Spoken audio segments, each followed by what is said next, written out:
amiguitos, saludos, muchos besitos. Bueno, este es el último vídeo del 2023 porque lo estoy grabando ahora, pero lo voy a subir el viernes que viene y domingo estamos a 1 ya. O sea, lo subiré el día 30. Bueno, pues por eso quería decir unas palabras. En primer lugar, agradeceros a todos los que habéis suscrito de corazón, de verdad, os estoy súper agradecida, muy agradecida, y a los que veis mis vídeos también. Porque yo hago lo que me gusta y al compartirlo, cuando uno hace lo que le gusta, y ya disfruta de por sí, o sea, yo disfruto leyendo y hablando de las cosas que me gustan, pero si encima se puede compartir, pues entonces el disfrute es doble o triple, o sea que muchas gracias. Y bueno, os recomiendo que sigáis viniendo a este año que viene, porque me voy reciclando, ¿no? Voy leyendo cosas nuevas y las quiero compartir con vosotros. Por ejemplo, acabo de leer ahora este libro, que es de 1858. Al principio, cuando empecé con este canal, no tenía una idea clara. Yo pensaba hablar de las cosas que me gustan, pero no tenía ningún guión preestablecido, ¿no? Y poco a poco han ido surgiendo cosas. Por ejemplo, se me ocurrió leer relatos cortos y luego comentarlos. Más adelante, entonces yo al principio no tenía tiempo de leer mis cosas porque estaba siempre buscando relatos para poder leeroslos a vosotros, ¿no? Luego más adelante encontré libros de estos, de lectura antiguos, viste que es de 1929, pero tengo otros hasta de 1911, otros posteriores. Y en estos libros de lectura graduada, pues habla de todo, cuentecitos cortos, habla de personajes históricos, momentos históricos.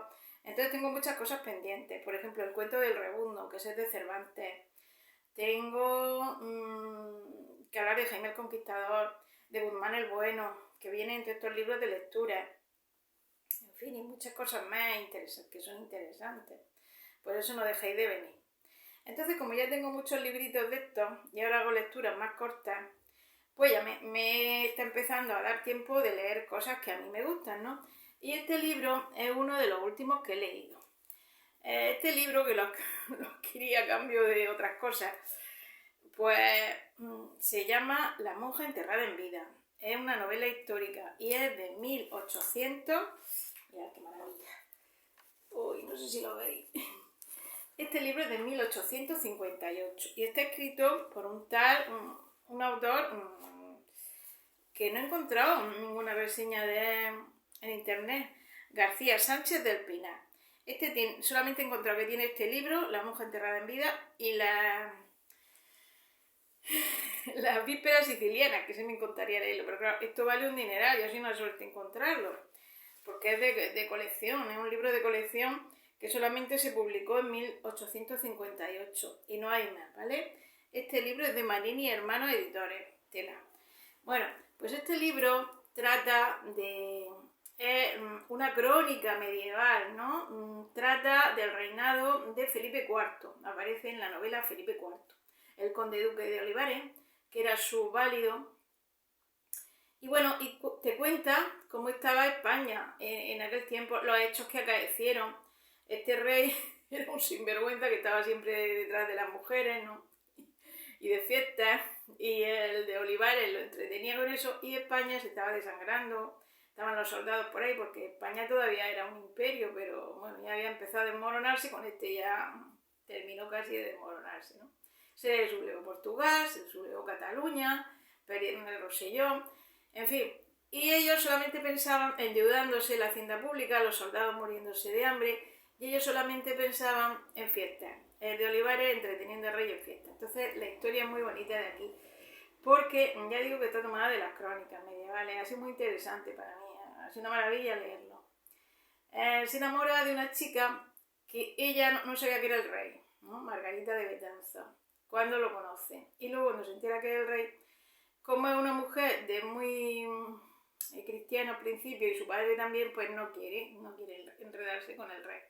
Y entonces va huyendo, el de Olivares la va buscando, en fin. Una novela muy interesante, que ya os hablaré de Felipe IV y de autores que hay que en el siglo XIX se escribía. Novela histórica muy interesante, ¿vale? Este autor, hay otros que ya hablé, por ejemplo, Rafael Pérez y Pérez. Tengo por ahí otro que no me acuerdo el nombre, también tengo, que no me acuerdo de los nombres, pero hay muchos autores de novela histórica en el siglo XIX, ¿vale? Y ahora estoy leyendo, siempre voy buscando libros nuevos, estoy leyendo El Rey Manfredo, este es del Marqués Luis de Capranica. Este lo he estado buscando, pero este es el primer volumen. Lo he estado buscando por internet y ni siquiera aparece datos biográficos. Entonces el Marqués de Capranica era un italiano que vivió en el siglo XIX, murió a final del siglo XIX. Y escribía novela histórica, pero documentándose muy bien, muy en las crónicas y en todo, o sea que esto está muy bien fundado. Y el Rey Manfredo, este es del siglo XIII, anterior a las vísperas sicilianas, y es muy interesante. Es Sicilia, fue rey de Sicilia, el Rey Manfredo. Entonces me viene como anillo al dedo porque ya sabéis que a mí me gusta Sicilia y estoy descubriendo cosas nuevas de Sicilia, que no os he contado muchas cosas. O sea, yo hablaré cuando lea esta del Rey Manfredo. Creo que fue suegro de Jaime I el Conquistador y poco después fue cuando se hizo Sicilia de Aragón. O sea, historia muy interesante. Y de este mismo, del Marqués de Capranica, tengo para leer El Gran Diablo. También son crónicas reales de la Italia de, pues, no sé, del siglo XIV, creo que. Este era un Medici, creo, también muy interesante. Se llamaba Giovanni della Bandera. Es la historia del Gran Diablo, que así lo llamaban, ¿no? Es todo real, ¿no? Historias reales que ya hablaré, muy interesantes. En algún vídeo os voy a hablar de todos estos autores que tengo por aquí, españoles también, bastantes, de novela, por si los encontráis por ahí en los mercadillos. La verdad es que son una joyica, sobre todo es que no hay más ediciones, el de La monja enterrada en vida. Y mirad, también me encontré esto en el mercadillo, este lo he leído también, ¿vale? Este es Bertoldino y Cacaseno. Este es también de un autor, Giulio Cesare della Croce. Este autor, el Giulio Cesare, era un herrero, no era persona muy cultivada. Creo que, no sé, no recuerdo, creo que era por el siglo XIII o XIV. Entonces, pues, se fue a la corte y, bueno, y escribí historias de lo que veía allí. Entonces, este era la corte, el rey que aparece aquí, y no me acuerdo cómo se llamaba, era de la corte de Lombardía, creo, ¿no? Y bueno, son historias con refranes, con fábulas, cosas corrientes. No te habla de historia sustancialmente porque no sabes ni en qué época ni hecho. Pero son cosas graciosas, de risa, de la naturaleza humana, que conocemos también aquí, muchos refranes, muchos dichos, muchas cosas, y es muy interesante. El Bertoldo era el padre y el Bertoldino y el Cacaseno los hijos, ¿no? Que era un hombre muy inteligente que hacía como de bufón y se hizo muy amigo de los reyes y ocurren muchas cosas muy graciosas, ¿no? También os leeré, este lo tengo leído, os leeré algo. Y bueno, ya veis todos los proyectos que tengo y bueno, lo que pasa es que yo soy mucho de improvisar, entonces según vaya leyendo, pues se me van ocurriendo cosas, pero yo creo, y voy a intentar expresarme mejor y en lugares de, al principio leía relatos muy largos, ahora los voy leyendo muy cortos. Lo que voy a hacer va a ser, cuando lea así un relato que es un poco largo, pues he pensado lo menos importante, pues resumirlo y así puedo leer más cosas, ¿no? Y hablar también, por ejemplo, de la historia esta, de Felipe IV, hablar de personajes históricos.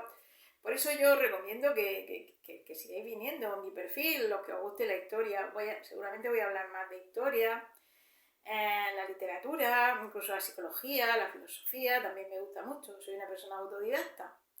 Así que muchas gracias por venir y que sigáis viniendo. Y bueno, lo último que leí, voy a hablar poco, era El muerto que habla, y era una crónica de... Bueno, y era...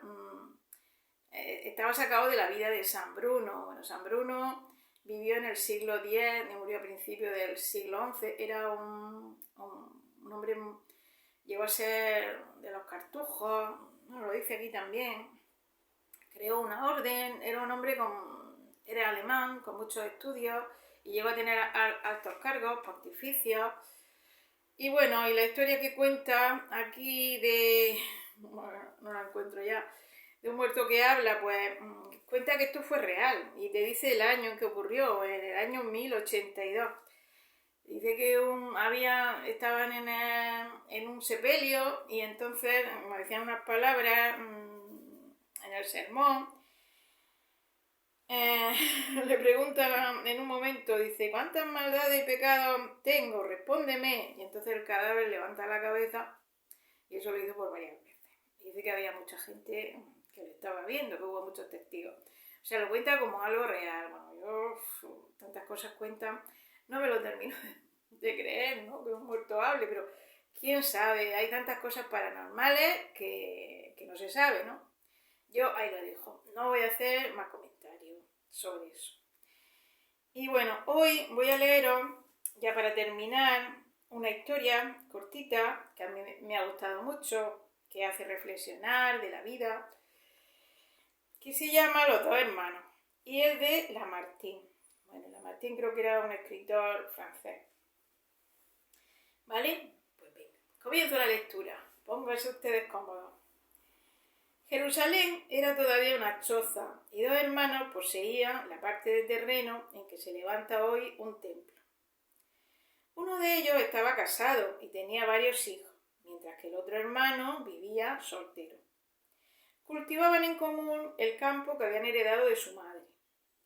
Llegando el tiempo de la cosecha, los dos hermanos ataron la gavilla y la juntaron en dos montones que dejaron en el campo. Durante la noche, el hermano soltero tuvo un buen pensamiento. Pensó: mi hermano tiene mujer e hijos que mantener, dijo para sí. No es justo que mi parte sea tanta como la suya. Voy a sustraer de lo mío algunas gavillas y la añadiré a lo que a él le toca. Él no lo reparará y por lo tanto no podrá rehusarlo. Así como lo pensó, lo cumplió. En la misma noche, el otro hermano se despertó y dijo a su mujer: mi hermano es joven, vive solo y no tiene a nadie que le ayude en su faena y consuele en sus cansancios. No es justo que tomemos del común campo tantas gavillas el uno como el otro. Levantémonos y agreguemos a su montón algunas gavillas más. Mañana no parará en miente en ello, y así no podrá rehusarlo. Y de este modo el matrimonio obró. Al día siguiente ambos hermanos fueron al campo admirándose cada cual al encontrar las partes iguales, pero ni uno ni otro conseguían explicarse tan extraño prodigio.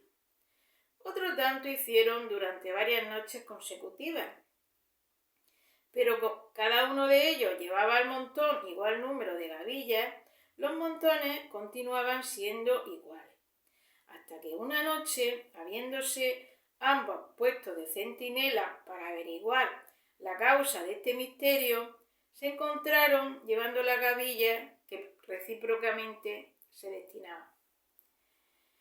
En siglos posteriores pensaron los habitantes de aquellos lugares que un sitio donde tan hermoso hecho ocurrió había de ser agradable a Dios. Bendijéronlo pues y lo escogieron para edificar un templo. Y luego aquí dice: oh, qué cosa tan buena y tan agradable es vivir los hermanos en unión y concordia, porque los unos participan del bien de los otros. Salmo 132. Bueno, amiguitos, a mí me ha emocionado este cuento. Nos hace pensar que la generosidad llama a la generosidad, como ocurría aquí en el cuento, ¿no? Y la maldad, pues llama a la maldad, ¿no? Será el yin y el yang, no sé. Ahora mismo no me viene a la cabeza. Bueno, amiguitos, muchos besitos. Y os deseo a todos que en el nuevo año tengáis salud, suerte y trabajo y que seáis los más felices que pueda ser. Y que seáis buenos. Venga. Muchos besitos y saludos.